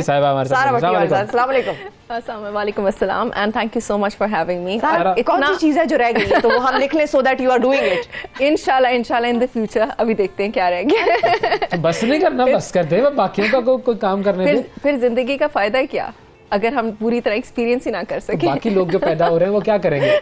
वो अपनी जिंदगी जी और हम अपनी लाइफ को experience What is the first thing that you started off with? मतलब वो जो आपका एक लॉन्च पैड था वो क्या था? एक्टिंग थी या वो बाकी कुछ था? So I think so while I was studying I was in LUMS और उस वक्त I started modeling. ठीक है। और लम्स में तो मैंने सुना है बड़े पढ़े लिखे, बड़ा दिमागी तौर पर, वाह वाह वाह, वेरी तो गुड। ब्यूटी विद ब्रेन्स फिर ये है ना एग्जांपल। बिल्कुल। But I was also doing my research projects वगैरह, उसके साथ I was very much into education, तो और उसके throughout भी बेशक मैंने काम किया है और बेशक मैंने फैमिली को भी, बच्चों को का भी ख्याल रखा है, लेकिन उसके साथ साथ आई मेड श्योर कि I kept on getting an education. तो degrees, diplomas, certifications, I kept on making sure कि आई स्टेड अपडेटेड। ट्यूशन व्यूशन पढ़ाती हैं? एक बच्ची है हमारे यहाँ पे, वो भी पढ़ रही है, उसके इम्तिहान होने वाले हैं, उसको टेंशन मेरा कल पेपर है। So I'll help in whatever way I can. But I'll tell you something कि हमारा जो raw philosophy है, the wellness business I run, उसमें we do e-learning. अच्छा। So e-learning में भी काफ़ी ज़्यादा obviously because वो मेरा ही इदारा है, मेरा ही सेंटर है, तो उसमें I do a lot of courses. सही। तो मैं courses कर लेती हूँ, coaching भी उसमें हम कर लेते हैं। मेरे जरा पर्टिकुलर कोर्सेज होते हैं बहुत। तो कम वेलनेस का होते हैं। प्रॉपर एरिया जो अगर हम एक एरिया डिफाइन करें तो वो वेलनेस सेंटर का आपका एरिया कौन सा है? व्हाट आर द मतलब की इश्यूज जिस पे आप एड्रेस करती हैं लोगों की लाइफ में? सो हम basically psychological and physical wellness के साथ associated and that's what we do. But what happened is कि आई रियलाइज कि हमारा बहुत मेजर इशू था financial information and financial knowledge. हमें नहीं पता था, हम अपने फाइनेंसेस को मैनेज ही नहीं करते, जिसकी वजह से we have a lot of issues in our life. तो and I also personally had a bit of problem with managing my own finances. तो उसकी वजह से I started learning and getting an education in finance. यानी आप अमीर बनने का तरीका बताती हैं? अमीर बनने का भी तरीका, लेकिन देखें पैसे हर बंदा कमा सकता है, मेंटल हेल्थ, लेकिन पैसे मैनेज करना और सेव करना और री इन्वेस्ट करना एक स्किल सेट है, तो you have to learn it. जिस तरह इवन मेंटल हेल्थ का भी आपको कोपिंग मैकेनिज्म्स आने चाहिए, न्यूट्रिशन का भी, क्या आप खाते हैं, किस तरह आप खाते हैं, अपनी डाइट का किस तरह ख्याल रखते हैं, तो ये प्रिंसिपल्स होते हैं। तो ये principles we are not born with this information and knowledge, तो we have to learn those principles, और जब हम लर्न करते हैं तो हम अपनी ज़िंदगी में इम्प्लीमेंट कर सकते हैं, और obviously and of course we can help other people as well. तो ये तनख्वाह जो खत्म हो जाती है 5 तारीख को, उसको कैसे 30 तारीख तक चलाया जाए? ये ही इसीलिए तो आपको कोर्सेज लेने पड़ेंगे। पहले आखिरी तारीखें आती थी 25 तारीख को, अब आखिरी तारीखें आती है 25 के बजाय 5 तारीख को। आपने कितनी अच्छी बात की है, क्योंकि हम लोग हमेशा डिस्कस करते हैं इन्फ्लेशन के बारे में, right? And it's so unfortunate अभी कि मैं नोटिस कर रही थी कि वो लोग जो कभी भी किसी से मांगेंगे नहीं कुछ, और आप अभी सफ़ेद पोश लोग, और आप अभी नोटिस करें कि इतने ज़्यादा लोग सड़कों पर उस तरह के लोग मौजूद हैं, तो this is very very upsetting. अच्छा, अब इसका इलाज किन लोगों के पास है, उन लोगों को भी जरा हम शामिल गुफ्तगू करें। बिल्कुल। इन्फ्लेशन का और सारा जो मामला वो सियासी लोग हैं सारे। अब शामिल गुफ्तगू करते हैं एक ऐसी शख्सियत को कि जिन्होंने सियासत में जब वो आए तो उन्होंने अपने इलाके को एक तरह से पूरी दुनिया के आगे प्रेजेंट किया। इनका नाम वो है कि जो सुर्खियाँ भी बनी, अखबारात की हेडलाइंस बनी, और सिर्फ पाकिस्तानी अखबारात की नहीं बल्कि दुनिया भर की अखबारात की। NA-265 कोयटा से इन्होंने इंतखाब लड़ा, पाकिस्तान तहरीक इंसाफ इन्होंने ज्वाइन की। इमरान खान के ये साबिक डिप्टी स्पीकर हैं नेशनल असेंबली के जनाब कासिम सूरी साहब, और इन्हीं का वो मास्टर स्ट्रोक था जिसके बाद खलबली मच गई और आज तक वो खलबली चल रही है। अस्सलाम वालेकुम कासिम साहब। अस्सलाम वालेकुम। अच्छा, अब चूंकि आप दोनों साथ बैठे हुए हैं तो मैं पहले ये पूछ लेता हूँ ना कि आप इनको जानती हैं? नहीं, but I of course now तो बताया, लेकिन I have heard the name actually. अच्छा, I have आप heard the name. जानते हैं? नहीं, आप देखें, 2 लोग साथ ऐसे बैठे और एक दूसरे को जानते नहीं। असेंबली वाला माहौल बना दिया आपने तो। लेकिन अब आप तारुफ कराएं। लेकिन हम तारुफ कराते हैं कि सारा कासिम कासिम सारा ऐसे। नहीं, वो उनका तारुफ तो मैंने करा दिया आपके सामने, आपने सुन लिया। इनका तारुफ आपसे पहले हो चुका था। एक्ट्रेस भी हैं, मॉडल भी हैं, और एक अजीब सी जहतों की ये मालिक है। क्रिप्टो करेंसी के हवाले से भी बड़ा इनका एक पर्सपेक्टिव है, वो जानती है। फिर इसके हवाले से लोगों को मेंटल और पर्सनल फिजिकल वेलबींग के हवाले से हेल्प भी करी है। इनका अपना एक इदारा है दुबई में, चलाती है सियासत। I mean, to be really honest, to be a part of the decision making process, जब आप खुद फील करते हैं कि ये चीज़ें सही नहीं है, is a blessing, to have, to be really honest. You know? लेकिन ये ब्लेसिंग है कासिम सूरी साहब, जब आपको पता हो कि ये चीजें सही नहीं है और आपके हाथ में इख्तियारात ना हो कि आप कर सके ना कर सके, तो फिर उस सूरत में भी ये ब्लेसिंग होती है। कितना स्ट्रेस होता होगा? देखें, कोशिश तो करता है ना बंदा, जब बंदे को पता होता है चीज़ें सही नहीं है तो सही करने की कोशिश करता है। और माशरे में, जिंदा माशरे में वही माशरे आगे जाते हैं जिनके लोगों को पता होता है कि किस तरह उन्होंने जो है वो चीज़ों को सही करना है और हक़ के लिए आवाज़ उठानी है, इंसाफ के लिए आवाज़ उठानी है, मजलूम के लिए आवाज़ उठानी है, तो वही माशरे आगे जाते हैं दुनिया के अंदर। अच्छा, लेकिन इसमें जाहिर है आप जब एक ऐसे काम पर निकलते हैं जिसमें आपको पता है कि मुखालिफत बहुत ज़्यादा है, अब तो शदीद मुखालिफत है, शदीद रेजिस्टेंस है, कोई भी काम करो, मतलब सड़कों पर निकलना तो चले एक ऐसी चीज़ है कि जिसके ऊपर आपको पता होता है कि डंडे पड़ेंगे या गिरफ्तारियां होंगी, ये सारी चीज़ें, लेकिन मेंटल स्ट्रेस कितना होता है इस चीज़ का, और वो पर्सनल लाइफ में अफेक्ट करता है। देखिए, असल चीज़ तो है मकसद आपका क्या है। जब आप मकसद के पीछे चल रहे हो ना, फिर आपको कुछ समझ में नहीं आ रहा होता।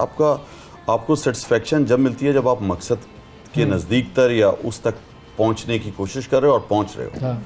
तो मुश्किलात तो दुनिया में हर चीज़ में है। देखें, हमारे प्यारे नबी सल्लल्लाहु अलैहि वसल्लम की आप ज़िंदगी देखें, उसके अंदर कोई भी ऐसा दिन नहीं था कि वो आराम से रहे हों, और उन्होंने मेहनत की है, मेहनत करते रहे। हालांकि रहमतुल आलमीन थे तमाम जहानों के लिए, अल्लाह ताला से वही आती थी डायरेक्ट उनको, उसके बावजूद हम तमाम लोगों के लिए उनका अमल सुन्नत है। तो सुन्नत तो यही है कि आपने मुसलसल मेहनत करनी है और आपने बेखौफ होकर और ये घबराना नहीं है आपने। तो मैं समझता हूँ कि हम सब अभी भी, फिर जो सबसे बड़ा वाक़या है करबला का वाक़या, हज़रत इमाम हुसैन की जो कुर्बानी है और उस आज तक उस कुर्बानी को याद रखा जाता है। तो वो तो कम थे लोग और सामने जो है बहुत ज़्यादा लोग थे, लेकिन उसके बावजूद आप देखें ना कि उन्होंने वो बेखौफ होके अपने मकसद सर कटा दिया, लेकिन दीन जिंदा है। बिल्कुल ऐसे ही। सारा आपने अभी इनका जुमला सुना, इन्होंने कहा घबराना नहीं है, ये जुमला सुना था आपने? बहुत दफा हमने सुना हुआ है। अच्छा, बहुत ही दफा सुना हुआ है। अच्छा, लेकिन आपने पहले जुमला तो बताया ना, ये किसका जुमला है, कब कहा था, क्यों कहा था? ये मुझे पता है, इमरान खान ने कहा है।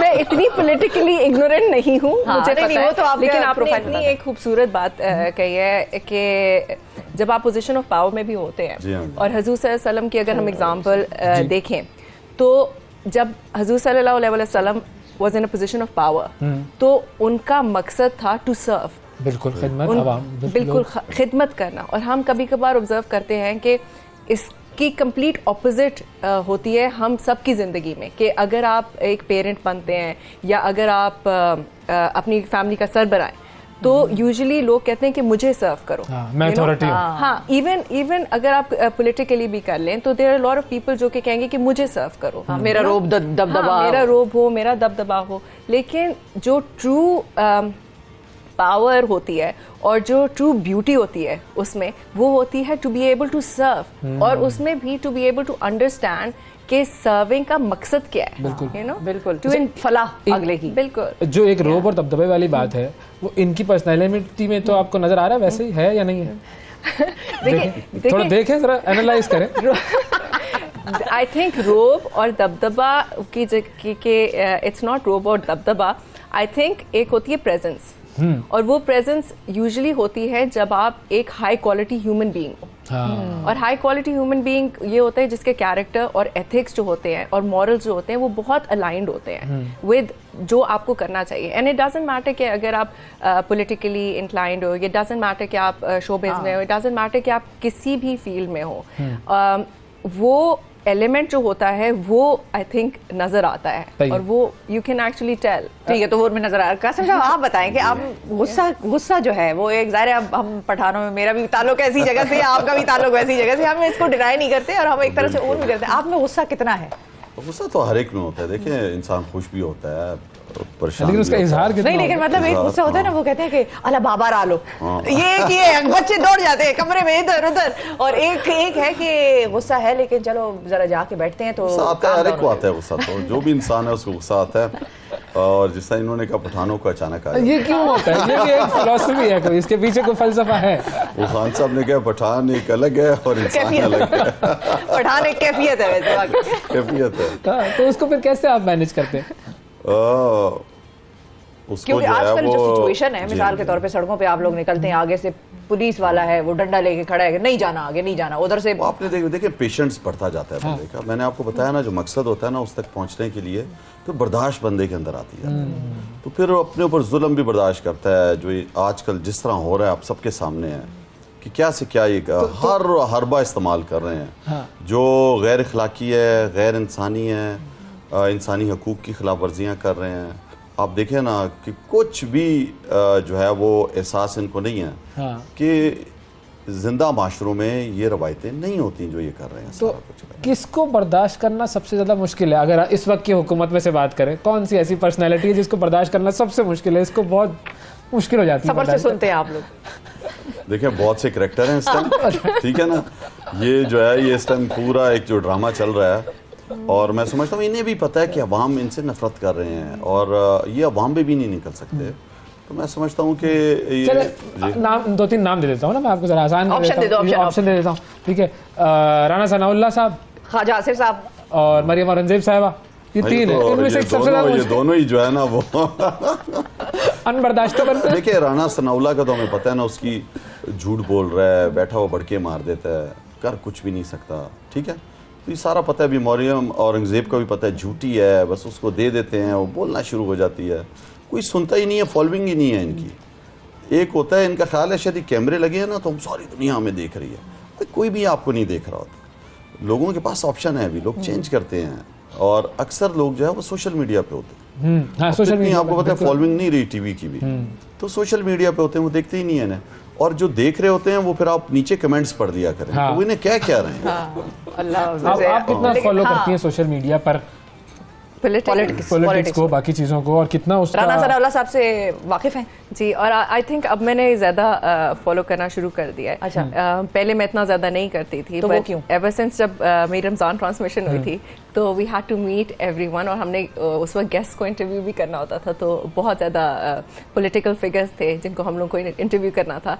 तो I really realize that this is absolutely amazing, and I also had an opportunity to meet some people, क्योंकि हम लोग जो थोड़े से पॉलिटिक्स से दूर होते हैं ना, हमारा एक इमेज होता है कि ये बहुत गंदी सी, it's a bit dirty, you have to get dirty, इस तरह का हमें इमेज फील होता है।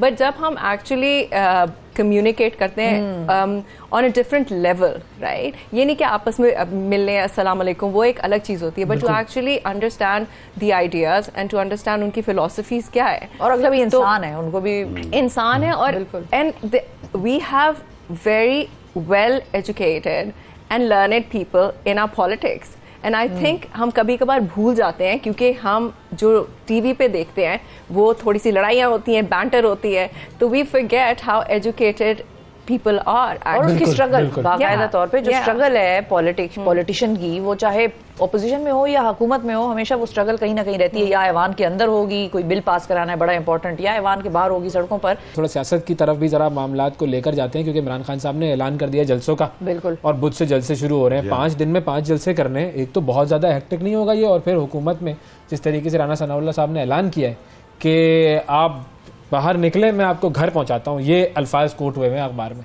तो कैसे करेंगे जलसे? देखिए वो तो शुरू दिन से उनकी यही कोशिश है। उन्होंने हमारे चेयरमैन इमरान खान साहब पे 150 से ज़्यादा मुकदमे कर दिए हैं, 2 दफ़ा कातलाना हमले की कोशिश हो चुकी है, ज़ख्मी किया है, गोलियां लगी हैं, हमारे सारी जो मरकज़ी क़यादत है सब पे केसेस हैं, कितनों को उठाया गया है, नंगा करते हैं, आप सबको पता है, जो तशद्दुद करते हैं, जिस तरह मेंटली टॉर्चर करते हैं, सोशल एक्टिविस्ट को भी पकड़ रहे हैं। लेकिन ये जुनून है, जुनून बढ़ता जा रहा है दिन ब दिन, ठीक है।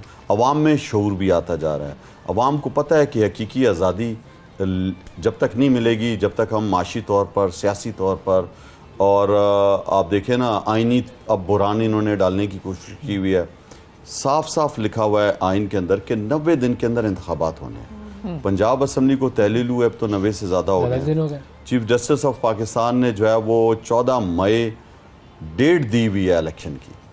ये जितने भी बहाने कर लें, देखिए हम तो उस डेट को फॉलो कर रहे हैं, और डेट 14 मई है, 14 मई से पहले आप देखिए ना इलेक्शन कैंपेन होती है, बाकायदा कैंपेन की इजाज़त होती है। ये नहीं होता कि आप चीफ इलेक्शन कमीशन कह दे जी आपने बाहर नहीं निकलना है। जब जब तक लोगों के पास अपना मैनिफेस्टो लेके नहीं जाएंगे, लोगों को नहीं बताएंगे, उन्हें क्या पता चलेगा? 14 मई को आपको लगता है होंगे? देखें 14 मई अभी तक तो तारीख है, चीफ जस्टिस ऑफ पाकिस्तान ने कहा हुआ है कि 14 मई को इलेक्शन होंगे, तो हम तो उसी के मुताबिक शेड्यूल बनाया हुआ है। प्रैक्टिकली अगर सोचें जी हाँ, तो प्रैक्टिकली तो मुझे तो नहीं लगता कि कुछ होगा, ना फंड्स हैं, ना सिक्योरिटी है, ना कोई माहौल है। देखें हम तो पूरा माहौल बना रहे हैं, रिलीज भी कर रहे हैं, अवाम में जा रहे हैं। अब फिर जो है वो 5 जलसों का ऐलान कर दिया, इंशाल्लाह बुध से जो है वो अवाम में होंगे इमरान खान साहब, और लोगों को जाके हकीकी आज़ादी का पैगाम भी देंगे, और किस तरह माशरा, वो माशरा जो आइन और कानून को फॉलो करता है, जो इंसाफ पर मबनी माशरा बनता है, तो माशरे तरक्की करते हैं। अच्छा, बंदयाल साहब ने जो तकरीर की उसमें उन्होंने ये भी कहा कि मेरे लिए आप लोग ना रैलियां निकालें, मेरे उसके लिए ना निकालें, हाँ। बस आइन के साथ खड़े हैं, सब ने खड़ा होना है, मेरे हक में ना निकालें। देखें आइन की तशरीह उन्होंने की है, हम सारे आइन के साथ खड़े हैं, सही है। आइन और कानून की बालादस्ती के लिए हम सारे खड़े हैं, और हम चाहते हैं कि पाकिस्तान में ये नहीं हो सकता कि वो एक बड़ा ताकतवर तबका जो है वो अपने आप को आइन से बालातर समझे, और गरीब के लिए आइन हो, उसको पकड़ के आप जेल में डाल दो, थोड़ी सी भी कोई गलती करता है तो आप कहते हो जी आपने तो ये किया, और ख़ुद जो है वो बढ़ के मारते रहो। कौमी असम्बली का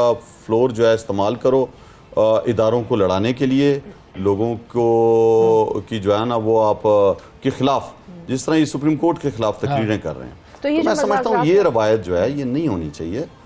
पहले भी इन्होंने हमला किया था सुप्रीम कोर्ट में 97 में, और सबको पता है आइन शिकनी अभी भी कर रहे हैं। आइन में जब लिखा है 90 डेज, तो आपने 90 डेज को फॉलो करना है। ये नहीं हो सकता कि आप उसके बहाने शुरू कर दें कि जी पैसे नहीं है, पैसे आप जो है वो 80 अरब रुपए का आपने आटा तकसीम किया है, इनकी अपनी जमात के लोग कह रहे हैं आधे से ज़्यादा जो है वो चोरी हो गया पैसा। तो जब ये हाल हो जिस हुकूमत का, तो आप 21 अरब रुपए नहीं दे सकते।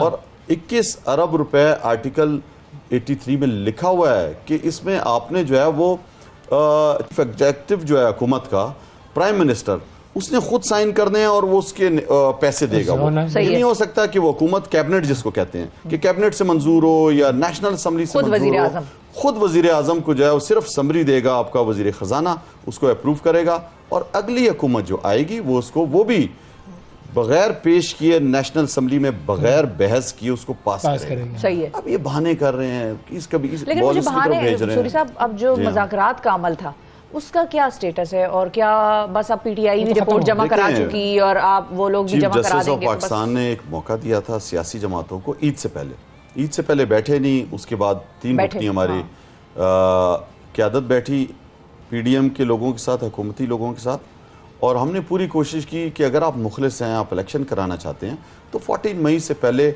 आप जो है डिज़ोल्व करें नेशनल असम्बली और बाकी 2 सूबों की असम्बली। वो उस पर आए नहीं, मुज़ाकरात कामयाब हुए नहीं, हमने जाके अपनी रिपोर्ट जो है वो सुप्रीम कोर्ट में जमा करा दी है। 14 मई पहले से तारीख है, और ये हो नहीं सकता कि जो अदल के कुर्सी पे, सबसे बड़ी कुर्सी पे बैठा हो, वो आइन को फॉलो ना करे। आइन एक जो है वो रिटर्न है पाकिस्तान के अंदर, बिल्कुल, तो जो रिटर्न चीज होती है वो फिर आपने उस पर अमल करना है, बाइंडिंग हो गई, बाइंडिंग है वो। अच्छा, आपको समझ आई है? अच्छा, मैंने इस चीज में समझ आई है ये सारी बात जो इन्होंने की है। अच्छा, मैंने एक और चीज ऐड करनी है इसी बात पे कि कॉन्स्टिट्यूशन जो है, you have to follow the constitution. Constitution बना ही इसलिए है, और आई थिंक रिसेंटली 10 अप्रैल को जो कॉन्स्टिट्यूशन की 50th एनिवर्सरी थी, बिल्कुल, तो what made me incredibly sad that day was के हम अपने डिफरेंसेस सेट असाइड नहीं कर सके, और उस दिन तब भी इतना ज़्यादा हर पार्टी अपने में लगी रही, बिल्कुल, हर पार्टी अलग अलग, उस दिन भी इतनी लड़ाइयाँ हुई, और कॉन्स्टिट्यूशन को जो जिसकी 50th एनिवर्सरी है, राइट, जिसके ऊपर हमारा पूरा मुल्क चल रहा है, खड़ा हुआ है, it's the basis, it's the foundation of our country, right, वो it was put in the back seat. तो आप जब आप इनको पास करते हैं, वैसे सियासी जो नॉलेज है, एक बात बताओ ना, मुफाद है ये जो ऊपर बैठा हुआ जो टोला है, ये तो समझ रहा है कि हम हर चीज से बाला है, देखिए इनके दौर में इन्होंने मनाई है 50वीं नेशनल असम्बली में, हम भी रह चुके हैं, हमें नहीं बुलाया किसी को, वो अपने मखसूस लोगों को, और वहाँ पे आपने देखा कि उसको भी Absolutely. I इस तरह होता है। completely second अभी तो that. कुछ दिन पहले तो आप हर लोग पार्टी बाहर को भी थे, बुलाना गेट भी चाहिए बंद कर ये दिया बंद उन्होंने। किया हुआ है, हालांकि हमें जो है Absolutely. हाई कोर्ट्स ने कहा हुआ है कि आप जाएं। डीनोटिफाई किया हुआ है, जो डी नोटिफिकेशन का हमारा जी, जी, जी, नोटिफिकेशन था उसको मुअत्तल कर दिया है, नहीं छोड़ रहे जबरदस्ती। लेकिन वो जो सीएम है केयर टेकर सीएम जो थे, जी हाँ, जी वैसे हाँ। टेक्निकली तो वो थे ही, लेकिन थे ही, अभी वो अब तक लेकिन हाँ। दफ्तर में तो वो बैठे हैं, जा भी रहे हैं रोजाना, आवाम का मैं पैसा आपको टैक्स बता पेयर रहा का हूँ कि इस्तेमाल हो रहा सारे है अल्ले आइन तल्ले शिकनी में। कर रहे हैं, ये आइन को मान ही नहीं रहे। देखिए एक मुत्तफिका दस्तावेजात है आइन, जिस पे पूरे पाकिस्तान के हर रहने वाला शहरी, हर रंग और नस्ल वाला इस पे मुत्तफिक है। ये नहीं हो सकता कि आप इसको रोन दें, आप कहें जी आज आइन मुअत्तल है, ये तो फिर माशाल्लाह से भी बदतरीन दौर है। हाँ, फिर तो आप अपनी मर्जी आप से चीजें आमरियत करते है फिर रहेंगे। तो, ये तो अभी आमरियत वाला दौर है, आप जो है वो किसी भी चीज को मानने से इनकारी हो। अच्छा, अगर आपने कोई फिल्म बनानी हो और उस फिल्म के अंदर आपको ऑप्शंस दिए जाएं कि किन किन लोगों को आपने कास्ट करना है, हीरो अगर आपने लेना हो तो आप किसको हीरो लेंगी? आपके सामने 3 कैरेक्टर्स हैं, एक इमरान खान साहब हैं, एक बिलावल साहब हैं और एक शहबाज शरीफ साहब हैं, किसको आप हीरो लेंगी? अच्छा, what I think is कि अभी for right now Imran Khan is perfect right now, but for फिल्मी hero? for to actually lead, अच्छा, to lead. the scenario and to lead this scenario, right? But I do think that क्योंकि I've also heard Bilawal speak, हाँ. and he speaks not just वो ऐसे नहीं होता कि आपके कुछ सामने होता है और आप बस बोल देते हैं, right? But he does have backing, as in he would have a political philosophical view, जिसके ऊपर फाउंडेशन के ऊपर वो बात ही is gonna have. Mariam Sahiba का क्या है आपका व्यू, ओपिनियन क्या है मरियम अच्छा, नवाज देखिए, साहिबा के बारे में? if we're सर, not आप मुस्कुरा क्यों रहे हैं? मैं तो सीधा सवाल पूछ रही हूँ, आप हंस रहे हैं। we're not a dynasty, to be really honest, right? We're a democratic nation. हम एक डेमोक्रेसी हैं, और जमहूरियत की फंडामेंटल बेसिस क्या है कि आप इलेक्ट हो और सिलेक्ट ना हो। और सिलेक्ट क्या होता है? इसी तरह आपकी अब ये किंगशिप तो नहीं है ना कि आपके पहले माँ बाप आ रहे हैं, फिर उसके बाद आपकी औलाद आ रही है, फिर उसकी औलाद आ रही है, ठीक है? अगर कॉम्पिटेंट हैं तो व्हाई नॉट, बिल्कुल सही। जिस तरह के बिजनेसमैन का बच्चा जो बिजनेसमैन होता है तो आप सोचेंगे कि of course he is gonna be a good businessman, right? अगर कॉम्पिटेंट है, लेकिन वो भी कुछ करता होगा तो ही बाप उसको अपनी कुर्सी पे बैठाएगा, वरना बाप भी इतना समझदार होता है कि अपना कारोबार भी बेटे नाअहल और निकम्मे बेटे को नहीं देता। सूरी साहब, आप लोगों के टाइम पे बड़ा वो पार्लियामेंट्री क्रिकेट और वो सब चीजें होती थी, अब आजकल तो वो हो नहीं रही कुछ भी, तो कुछ फिजिकल एक्टिविटी कुछ चल रही है आप लोगों की? जी हाँ, सिवाय जलसों में मारे खाने के? नहीं, मार नहीं खा रहे, हम तो लोगों को हौसला दे रहे हैं। अच्छा। और ये समझ रहे हैं हमें मार रहे हैं, लेकिन लोगों को पता है कि ये हौसला बन रहे हैं हम सबका। तो शुक्र अल्लाह ताला का, अवेयरनेस आती जा रही है लोगों में, लोग एक्टिविटीज़ में हिस्सा ले रहे हैं और पॉलिटिकल हो चुके हैं, सियासी तौर पे समझ रहे हैं कि क्या इस मुल्क को किस तरह तेज़ी से जो है वो दिवालियापन की तरफ ये हुकूमत लेकर जा रही है। हाँ। तो ये तो हर एक को भी नजर आ रहा है, कारोबार लोगों का रहा नहीं है, बेरोजगारी फैल रही है, आप देखें इंडस्ट्री बंद हो रही है, हर चीज महंगाई होती जा रही है, लोगों का बजट जो है वो नहीं मैनेज कर सकते, लोग बिजली का बिल नहीं दे सकते, पेट्रोल गाड़ी में आप डालें, आप देखें ना 300 रुपए का लीटर हो चुका है पेट्रोल। तो आजकल के जो मौजूदा हालात हैं उसके अंदर हर तरफ अवाम पे इतना ज्यादा दबाव है एक आम आदमी पे कि वो किस तरह अपनी जिंदगी गुजारे, उस दबाव में क्रिकेट आ जाती है। हमारी लाइन जुड़ गई इकबाल साहब से। जी इकबाल साहब, अस्सलाम वालेकुम सर, आपको आवाज आ रही है? वालेकुम अस्सलाम उवैस और शिफा, मुझे आवाज आ रही है, कैसे हैं आप लोग? हेलो सर, बिल्कुल ठीक सर। कल क्या हुआ? ये कल क्या हुआ, अचानक से हमारी टीम जो है वो 4 मैच जीतकर इतनी कंटिन्यूस बेहतरीन परफॉर्मेंस करके ये 5वें मैच में हम ना जीत सके, क्या ऐसी बुनियादी गलती की कल हमने सर? ओएस, हमारी बैटिंग जो थी कल वल्नरेबल रही और टॉप के 4 बैट्समैन 66 रन पर आउट हो गए, जिसमें बाबर आजम, मोहम्मद रिजवान, फखर जमान, शान मसूद शामिल थे। तो उसके बाद हम दबाव का शिकार हो गए, लेकिन हैट्स ऑफ टू चाचा इफ्तिखार, उन्होंने वाकई में पूरी कौम के चाचा बनकर दिखाने की कोशिश की। जिस तरीके से उन्होंने बैटिंग की, वो ऑलमोस्ट पाकिस्तान को फतह के नजदीक ले आए थे। 94 नॉट आउट उन्होंने किए। 32 साल के हैं, इसलिए लोग उन्हें चाचा कहते हैं, हालांकि माशाल्लाह लगते वो ज्यादा उम्र के हैं, लेकिन कल उन्होंने बड़ी एक्स्ट्राऑर्डिनरी बैटिंग की। और मजे की बात ये है कि उन्होंने 2015 हारे ना तो बड़ा अफसोसनाक उनका चेहरे पर एक्सप्रेशन था। वो बिल्कुल, जब चाचा के भतीजे भी रो रहे थे, सारे लोग परेशान थे ना कि मतलब पाकिस्तान जीते जीते रह गया। लेकिन इफ्तिखार की दिलचस्प बात ये कि 2015 में ओवैस और शिफा उन्होंने अपना डेब्यू किया और उसके बाद से लेकर ये 12वां वनडे मैच था, यानी कि 8 साल में उनको 12वां मैच मिला और ये कल उन्होंने हाईएस्ट स्कोर बनाया। उससे पहले 32 रन नॉट आउट था, लेकिन हैट्स ऑफ टू हिम। और वो ये वही इफ्तिखार है जिसे ओरिजिनल स्क्वाड में नहीं रखा गया था, 16 रुकनी हारिस सुहेल थे इनकी जगह, जो अनफिट हो गए, जिसकी वजह से किस्मत की देवी मेहरबान हुई इफ्तिखार पर और इफ्तिखार ने बड़ी अच्छी परफॉर्मेंस दी। अच्छा, अब बाबर की जो परफॉर्मेंस रही, बाबर की जो कैप्टनसी थी, उसके ऊपर सारा क्रिटिसिज्म चल रहा था, वो क्रिटिसिज्म आपको लगता है कि दूर हो गया है? और अब चूंकि आगे आने वाले जो सीरीज है उनमें तो सबके लिए वो कैप्टन मुकर्रर हैं, लेकिन Babar as captain with this combination, ये कॉम्बिनेशन सही है वर्ल्ड कप के लिए? देखिए, अभी कॉम्बिनेशन में कुछ चेंजेस हो सकती है, लेकिन बाबर एज अ कैप्टन दिन ब दिन इम्प्रूव कर रहा है। और वो लोग जो कह रहे हैं ना कि बाबर को हटाओ, वो दीवाने की बढ़ है एक तरह से मैं कहूंगा, क्योंकि बाबर ने एज एन इंडिविजुअल अपनी जो परफॉर्मेंस दी है, आप देखें जिस तरह की उसने परफॉर्मेंस दी है, 97 इनिंग्स में उसने 5000 रन किए। दुनिया में आज तक कोई बैट्समैन इतनी कम इनिंग्स में वनडे में 5000 रन नहीं बना सकता।